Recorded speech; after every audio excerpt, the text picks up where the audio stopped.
I had my first meal since Saturday night. My first meal because I didn't eat anything yesterday. Like a forced fast. Yeah. Hello, everyone. Welcome to Backyard Musings, broadcasting live from Apple Valley. I'm Steve. And I'm Scott. I'm sick, man. I'm sick. And I'm sitting next to him. Well, I tested negative for COVID, so if the test is reliable, you don't have to worry. Or if I did it correctly, you don't have to worry. Right. It started Saturday night. We're not shaking hands today, though. That's we definitely off the chart. We didn't. When he came over, we did. So, and then this morning, I was chucking at 1:30 on my knees. Stay with us. We have something of substance to talk about. With the trash can underneath me, and I promise you, as I was chucking, my forehead hit the wastebasket. I was just Nice. Okay. That's funny. On to the news. Okay. An Oregon medical board rule would mandate doctors to report their colleagues about microaggression within 10 days of an incident or face discipline. The board calls this an ethics rule. Okay, first let's understand what is a microaggression, because I was like, come on, what? So when I looked it up, I was like, well, okay. It's a subtle or intentional verbal, behavioral, or environmental slight, discrimination against, or insult directed toward a socially marginalized group or person in such a group, thereof and therein, therefore. So says Kamala Harris. Oh my gosh. So I was like, okay, so it's towards a minority group, marginalized or whatever. So I'm like, do these really happen? And they want their colleagues to snitch on them, to rat them out. To snitch on them. So if that's not communism, I don't know what is. I studied Czech in the army. My buddies that are listening right now, they'll agree that the Czech people, they were twisted upside down because they had to snitch. Once the Russians moved in '68, Nazi Germany, they had right? to start snitching on each other. Nazi Germany, you never knew who you're. Yeah. If you were saying something, who was going to get back to you? Have you ever noticed a doctor doing this to you? I mean, I haven't noticed that. So I turned to my sister-in-law, who's a student doctor of osteopathy. I hope I got that right. It's not ankles. It's like natural medicine and stuff, right? She's a student.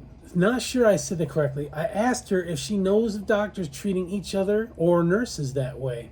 If you're a nurse or doctor, let us know what you think. So sister did weigh in on this. She called me. I left a message. She called me.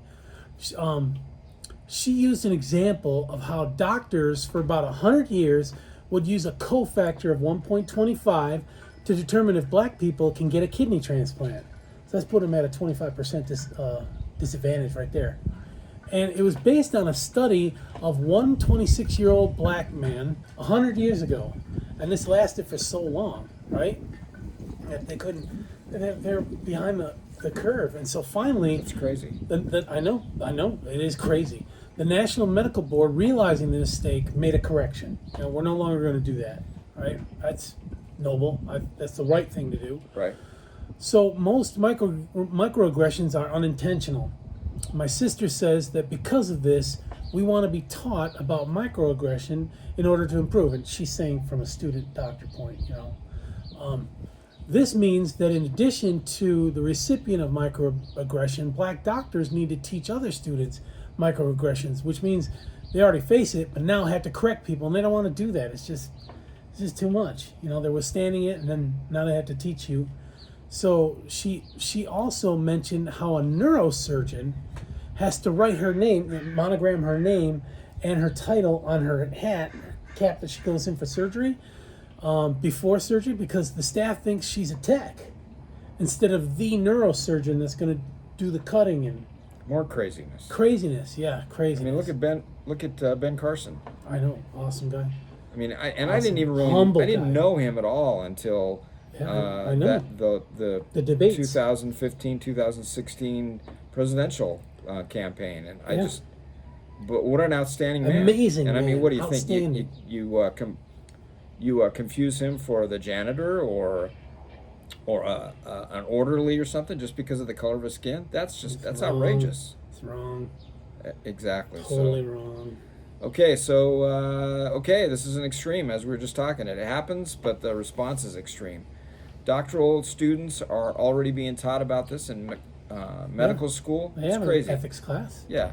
Do we really need to go to the extreme of reporting or losing your license? Oh, come on, man. Yeah. Snitching. Yeah, I mean, this is Come on, that's Soviet stuff, right? exactly. Am you I know, mistaken? Is that not Soviet? What about worrying about yourself? Worrying about the man in the mirror. So, Right. I can s- And then and your thought process is like, okay, if I don't report this person, am I going to gonna get- lose my license? yeah, am I going to get in trouble? Was it really microaggression? Was it really subtle? What do I do? It's like on pins and needles. Yeah.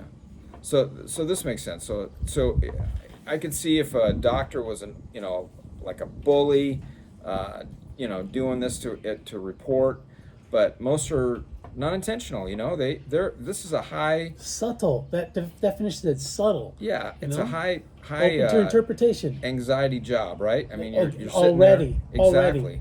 So 20-hour shifts. and they're right? not perfect. We know that they're not perfect. No. So stuff's going to happen, but this is just crazy stuff. So most are non-intentional. Yeah. And this is why places like Oregon, New York, and California, three of our top states, Bastions of blue. yeah, are finding it hard to hire doctors because the doctors know about these communist tactics of ratting on each other and don't want to put up with it. Can you blame them? I can't blame them. We believe in the golden rule, so Steve and I find it hard to wrap our heads around this concept of snitching or losing a license or It's tough. this. Why force that? A medical board force that on all doctors. I don't understand it. Yeah, If you want to get rid of it, do training, mandatory trainings. yeah. You remember they used to have that rule. Was that the Good Samaritan rule? If you were a medical person, you Do no harm. you had to Had- stop you had to and help. take. And Yeah. I think they've taken that off the books, right? You don't. That's Well, I don't know if they. I don't know if you it's can be held it's an liable oath. for that It's anymore. an oath, so But oaths can't be broken. You know that, right? Yeah, yeah. So we think this progressivism is endemic to Portland, which is obviously the largest city in Oregon.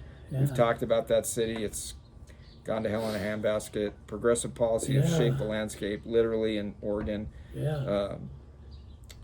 Can what once was depicted in the Goonies have gone so far off the mark? You remember the Goonies, right? Hilarious show. Yeah. Again, it wasn't one of my favorite, No. but Oh, no. anyway. People used to flock to Oregon to be close to the ocean and the Cascade Mountains. Yeah. Beautiful scenery. Beautiful. Yeah. Oregon was synonymous with breathtaking natural beauty.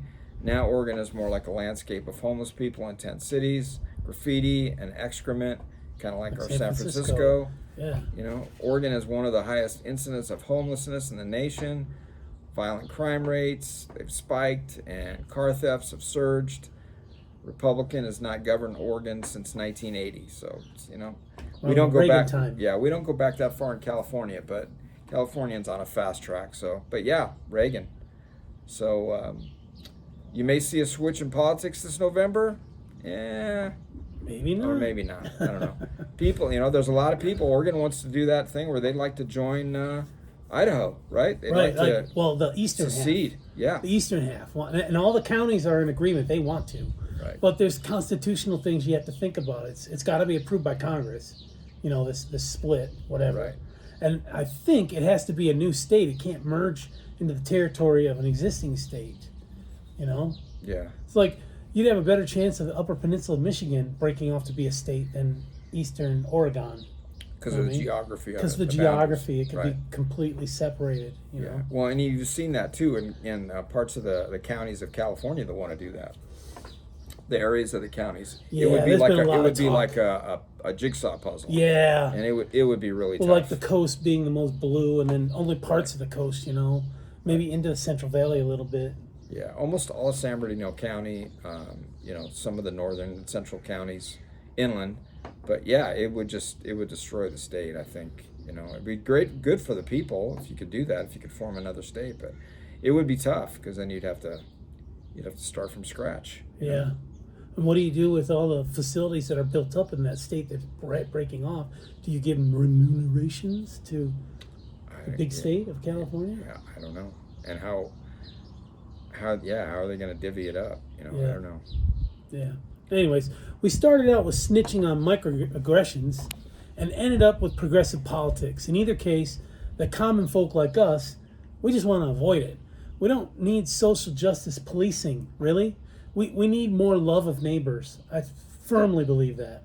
Well, do you think litigation could get involved in this too, right? I mean, you get somebody snitching on you, then you get a doctor suing somebody, or I mean, maybe even worse. Then it comes down to constitutionality. I mean, how do you determine if it's constitutional to snitch because of ethics?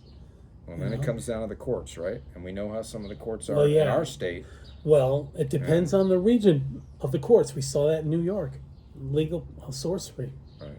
And it's starting all over today in Florida. What's going on in Florida? What happened? I've been sick. They're starting that Jack Smith is starting another trial there. Oh yeah. And they're already talking about ramping up the trial, the classified documents. Right, and they're already talking about more gag orders on former President Trump. It's out of control. A blatant and overt interference. That's all it is. I mean, unabashed. They're going to interfere. They don't want you to gag. They want to gag, so you can't talk. So that's how they're interfering. And it's under the guise of, well, we don't want to have people getting attacked because he's attacking someone. Yeah. Come on. Lawfare unharnessed, right? Oh, that's a good one. It's just crazy. That's a good one. I like that. It's just crazy. Yeah. These people have just way too much power. Yeah. Way too much. And way too much time to wield that power. Yeah. Not doing enough good stuff. Exactly. And well, that was the other thing. Judge Cannon, that female judge, she questioned Jack Smith on how much money he spent already, like $9 million. She goes, "Really? It's a lot of money to be spending on these cases." And so she's kind of calling him out a little bit on that. So fraud, waste, and abuse, right? Yeah, that's a lot of money. And again, who's paying for it? Wasn't we the people? Wasn't the thing against the special prosecutor against Trump? What was his name? Mueller. They spent $20 million. Oh yeah, on the witch hunt. They found nothing. The ex-FBI guy. Yeah. They found nothing. They're just keeping each other employed. The Democrats. Yeah, job security. Yeah. At the expense of the American people. So sad. I don't have enough energy right now to voice how pissed off I am because I'm still on the tail end of sick, but it's sad. It is. I mean, what do? You sit back and you watch it. What exactly can you do about it? You know, these people are in place. They need to be rooted out. Drain the swamp. Vote them out. Yeah, get them out. Okay. Thanks for joining us, friends. We'll see you tomorrow. Take care, everyone. Have a good day.